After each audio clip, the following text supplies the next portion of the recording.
Je, unajua kama unaweza kutumia wifi ya mtu yoyote bure bila mwenyewe kujua kama unatumia wifi yake? Kutumia namba hizi ambazo nitakutajia hapa. Hizi ndizo password zako.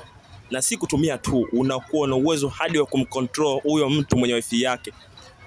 Unaweza kumfuta mtu, kumuondoa mtu ndani ya wifi. Sikiliza hizi namba ambazo nitakutajia hapa. Ndizo password ya kutumia wifi ya mtu yoyote bure. Hatua ya kwanza, unaingia kwenye wifi. Pale zitakuja wifi nyingi ambazo zipo eneo karibu na wewe.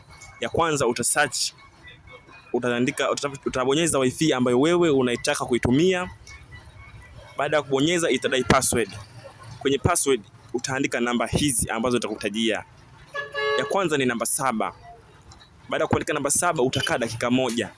Utaandika namba 1. Baada ya kuandika namba 1 utakaa dakika 7. Utaandika namba 4. Hakikisha zisipungue dakika 7. Baada ya kuandika 4 utaandika 9. Utakaa dakika 1.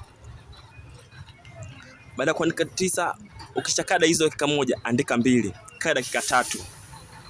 Baada ya kuandika 2, andika 8. Kaa dakika 1. Mwisho tunamaliza na 7. Tulianza kwa 7, tunamaliza kwa 7. Na hizi ndio namba ambazo unaweza kutumia na mtu yoyote asijue na ukakontrol.